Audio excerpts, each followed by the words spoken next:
Toffee Blues, your source for all things Everton. I am Connor Williams with the match preview of the Brentford Everton game. I'm joined by Mike and Alex. Welcome, both of you. How are you? Yeah, I'm good, thank you. Thank you. Yeah, all good this end. Yeah. So looking forward to Brentford. Obviously, I think it's been a month since Everton have picked up a victory. How important would you say it is that we get some points on the board, and would you take a win, or do you think a draw would be a good result there? I'll start with you, Alex. Alex. I'd say it's. I think it's actually quite vital, to be honest, that January at least get some points on the board here. I think with the upcoming games, obviously we've got the derby and midweek afterwards.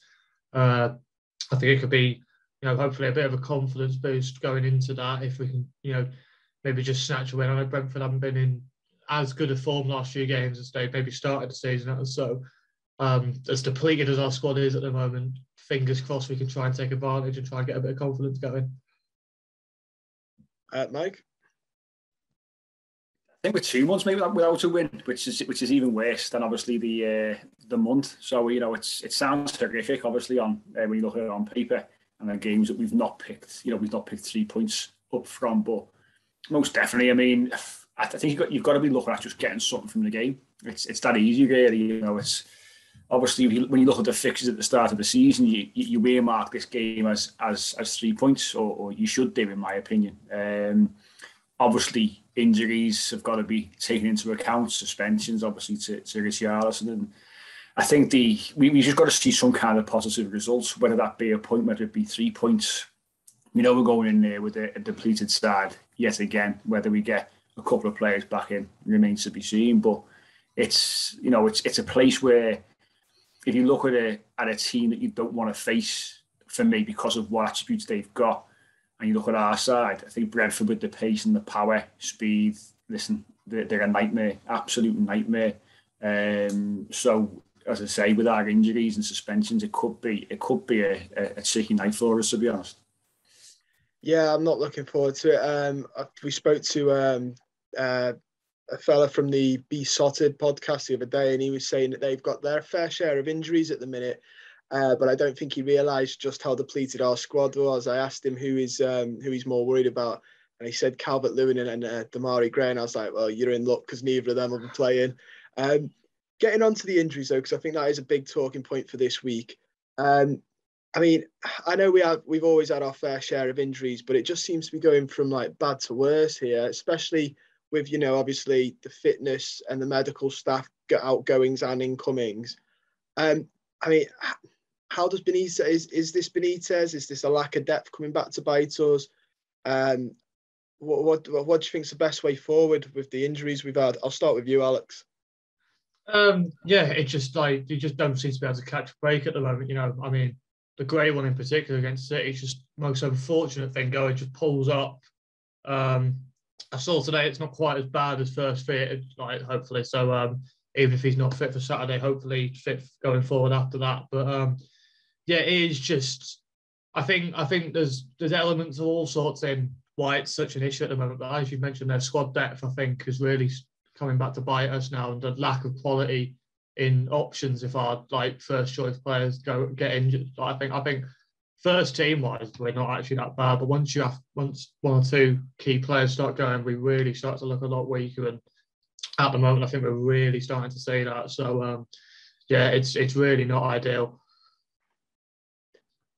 Mike, your thoughts on the injury crisis?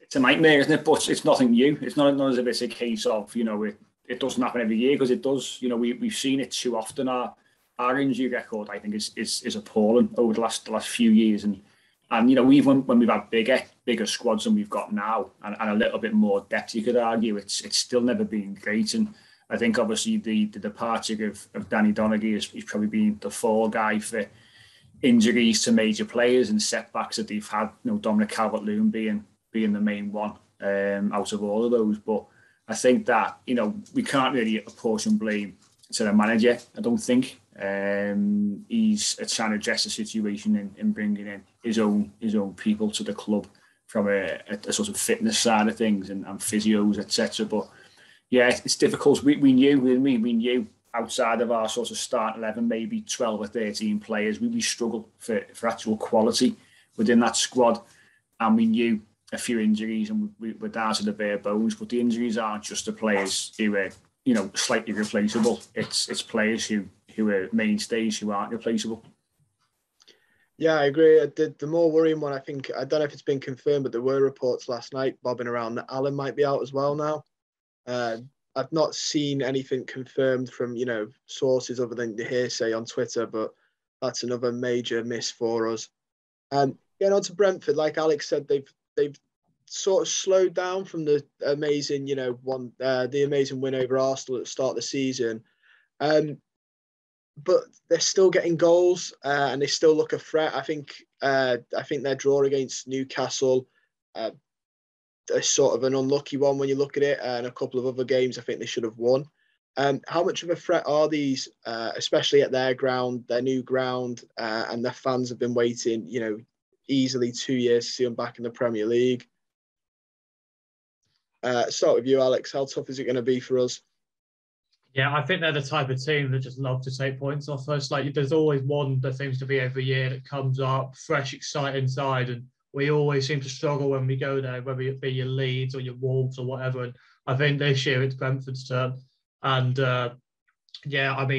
really well-oiled side. It's clear there's so much like cohesion, and they've adjusted to the Premier League very well. And I think they'll probably only get better, to be honest. So, with the injuries and everything like we said, and the form we're in at the moment is going to be difficult. But you just like to hope that maybe the experience and quality in some of our players compared to theirs might be enough to like salvage a draw, nick a win or whatever. Like, just you got to have your fingers crossed.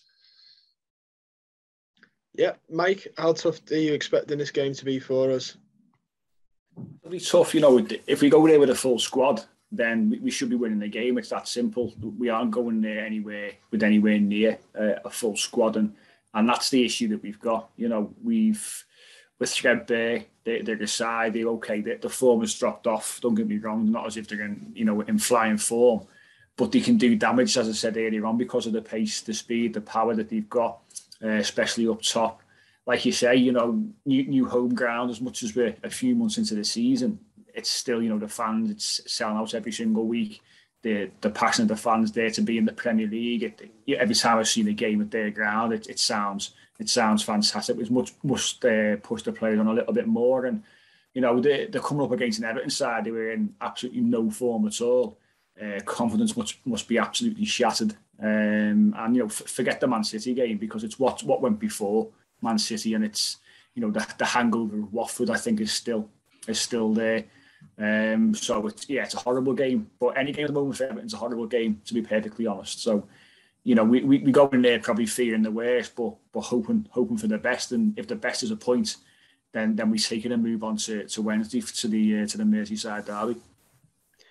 Well, it's interesting, you said about form. When I spoke to Billy from Besotted, he was saying that they see Brentford as the team like that everyone wants to play when they're out of form, because they're guaranteed to get a win. And I was saying to him, I was like, that's the most Everton thing I'd ever heard, because normally it's the other way around. So it's quite nice to hear, roles reverse. He's going on about injuries and how they're the team to play if you're out of form. And I was like, this sounds really familiar. You've mentioned their attacking front. Who do you think are going to be the danger men? Who you sort of keep your eyes on, and who do you like the most to look of? Because I know you can have two different types of players. Alex, I'll start with you. Yeah, I mean, it's definitely, I think, their threat going forward. You're more worried about, your Ivan Tonys in particular. I think the exact type of striker that I think we've been linked with over the years, like Championship striker is making the adjustment to the Premier League, and I think he's slowly starting to get to grips with it. But yeah, like, he's got great pace, great tactical awareness, clever sort of play. Like an Ollie Watkins, for example. I think that type of clever striker who can use their pace and power well. And I know Sergi Canos, he's had a good season. He's a very dangerous attacking threat. And you look at our defence at the moment and you just think, how are we going to deal with that? So, not going to be a fun one. Mike, who are you wary of? Yeah, I mean, obviously, Ivan Toney's probably the one, isn't he? You know, he's made he's transitioned really well. Spent quite a few years in the Championship, learned his trade. He's a top striker for me, and a player that I would have liked ourselves to be looking at maybe 12 months ago, when he didn't quite get promoted. And Buemo's another one up there who'll cause you problems. He just got a lot of pace throughout that, especially the attacking players, and we know ourselves. You know, obviously we've got Ben Godfrey who's really quick, and I think, you know, as much as we struggled, I think the last couple of games of Ben Godfrey, he's looked more like himself.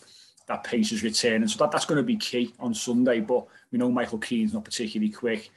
Seamus Coleman hasn't got the pace that he once had. Luca Dean's not blessed with blistering pace.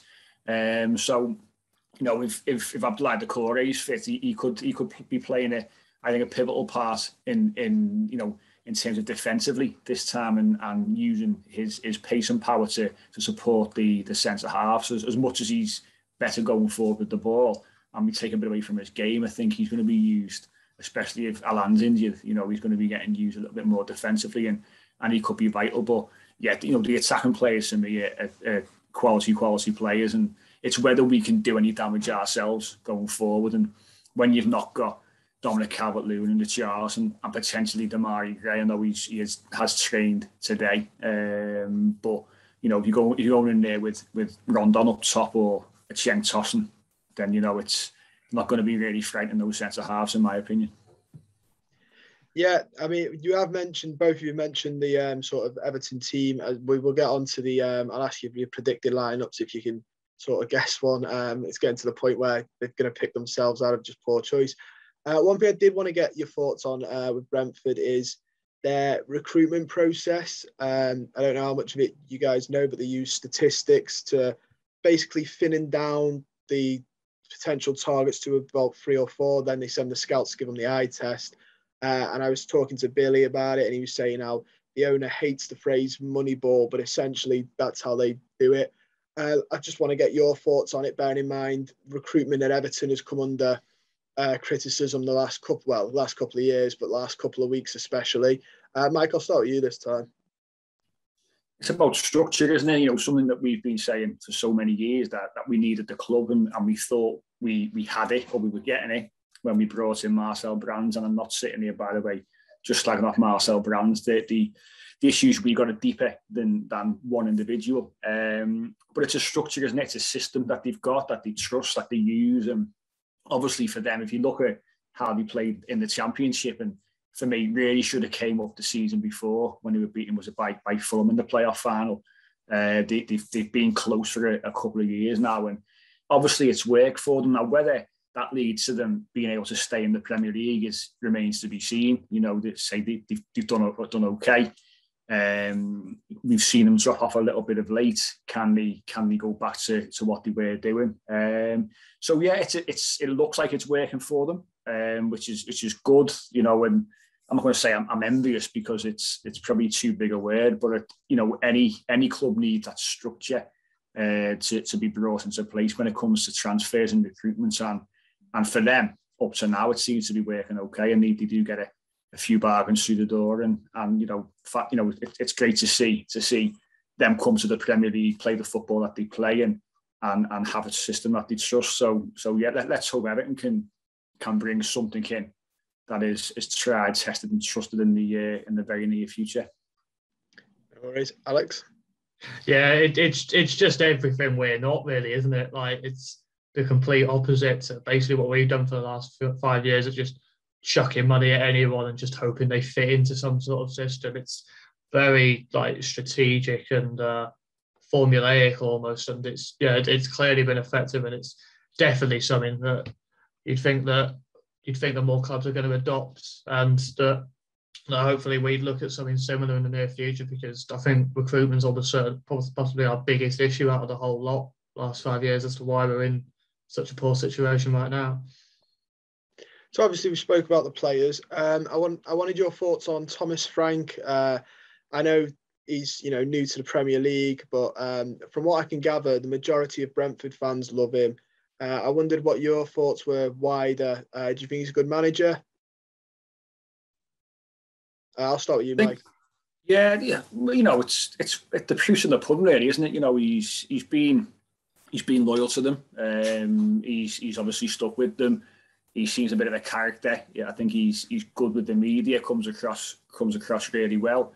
And obviously the Brentford fans are going to love him because they've gained promotion to the Premier League. So it's a win-win. It's obviously a good relationship that they've got between fans and manager. So yeah, you know, he's obviously done a good job. It's one of those, isn't it, where with any manager, it's whether they then take that next step and where they go to further their career. And that's no disrespect to Brentford, but you know, like players, managers have got aspirations to maybe move to bigger clubs, and it's what they then do at those bigger clubs. He's certainly doing well at Brentford, and you know, I think that probably we look into the future. It's how he gets on as and when he moves on. But you know, it's when you've got a manager with a bit of character, it really helps to build that relationship with the fans, and that's what he seems to have.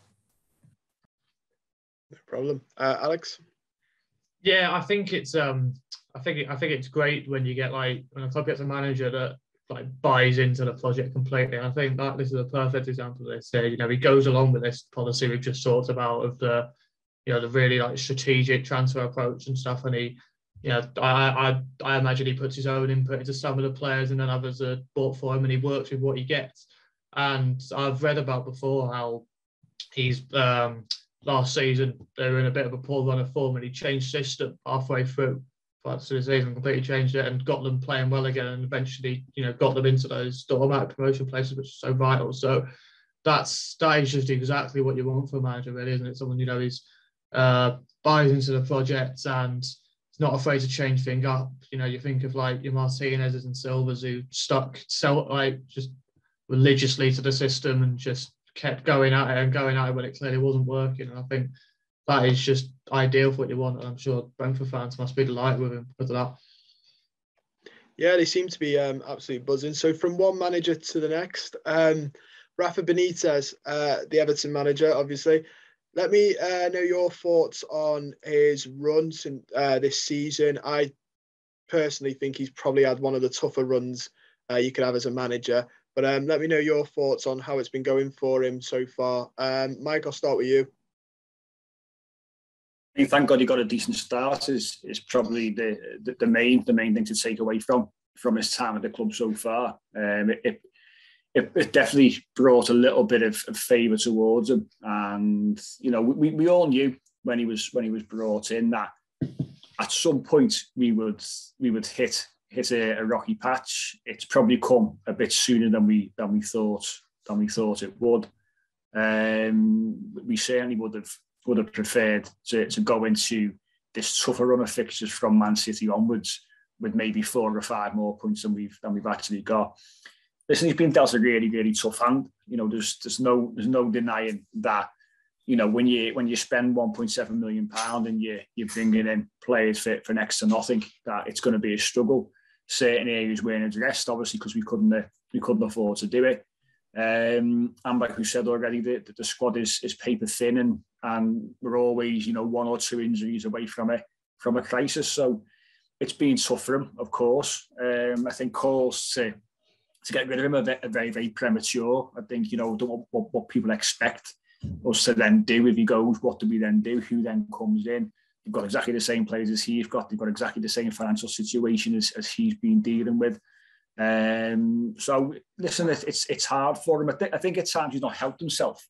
I think tactically we were all screaming for playing a 3 in midfield when Decore got injured, and it didn't happen. It took a change at Wolves for that to actually come into place after seeing some of the worst football we've seen in the Watford game and the first half against Wolves. So I think he's quite stubborn, which probably doesn't help things at times. We look at the set pieces. We've really struggled with that. And I'm not saying totally change your system of his zonal system, but it clearly wasn't working. So you've got to make in-game changes, in my opinion, and the players should be bright enough to be able to implement those changes. But all in all, as I said, it's been difficult for him because of the hand he's been dealt, and you've got to sort of say fair play to him in terms of how he's dealing with things, and he took the job on, and He's certainly not for one to try and.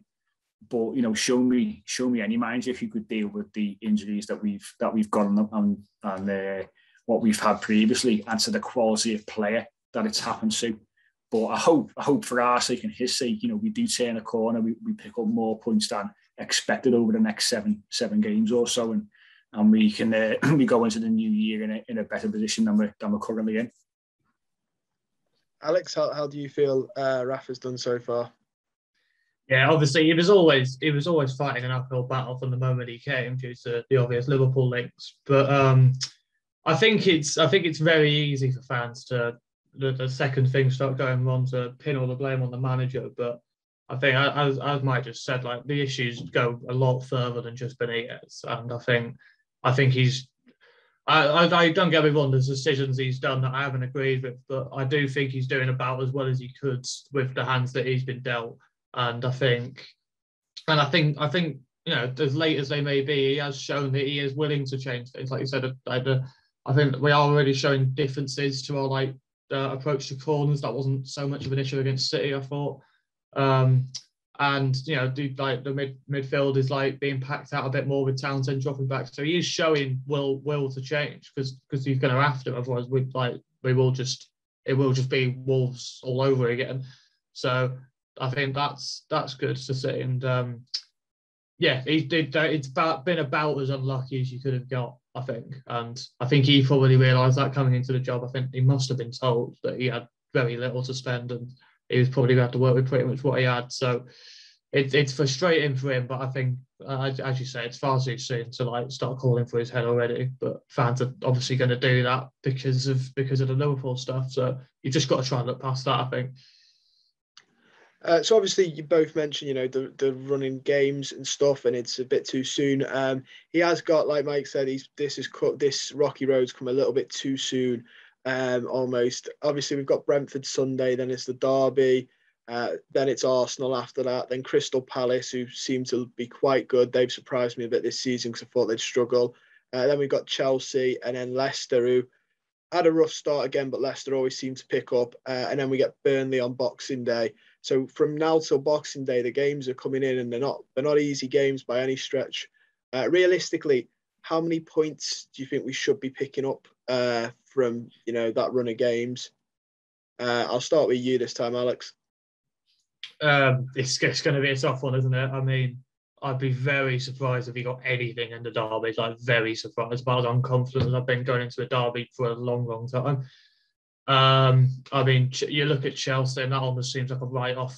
From this point in, I mean, you don't know who's going to be back, of course, by these fixtures. But even with the core back and maybe even Calvert-Lewin, I still think Chelsea are playing so well at the moment. I think at Stamford Bridge as well. I think you'd really struggle to come away there. Like I say, this weekend, I'm not sure. I'm not confident with the players missing that we have, but.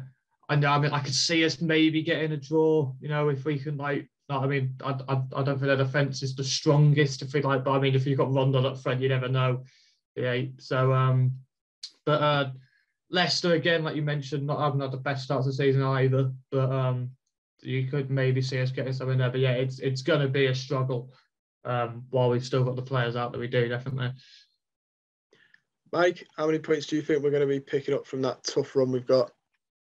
I mean, it's hard to predict actual points, because if you were to start, look at the Watford game, you think, there's 3 points, at least a point up Wolves, and it's not gone that way, has it? And I think it's with the Everton squad that we've got at the moment and the issues we've got in terms of the lack of numbers, I think it's really difficult because we don't know who's going to be available from 1 week or one day to the next, the way things are going. If we get, Yerry Mina, I don't know what's up with him, but it's drives you nuts, another player who is part of the spine of our team, and he plays about 50% of the games, which to me is no good. And he's our best centre half, and we don't see him. And he goes away, comes back injured, haven't seen him ever since. And you just think it's those kind of things which drive me nuts, to be honest with you. Those kind of injuries, and they haven't said what's up with him. And if he comes back, then fantastic. It's another body to get in. We've got Dom. I mean, we're probably talking middle of December before we see Calvert-Lewin. Could see the Corey this weekend. Gray could be back in this weekend. you've got even the likes of, Davis and Gomez, as much as people might think that they don't offer a great deal. In terms of quality in the squad, they certainly pad the squad out and make the squad that bit better. And I, for one, think Gomez has done all right when he's come on in terms of making an impact off the bench. So it's difficult. I mean, looking at those games, I don't think it's all doom and gloom, and I think we'll pick up points where we're not expected to. I think I'm not going to say it's going to be the Merseyside derby, by the way, because they're obviously firing on all cylinders. Chelsea are firing on all cylinders, of course. Lukaku's got to come back in as well.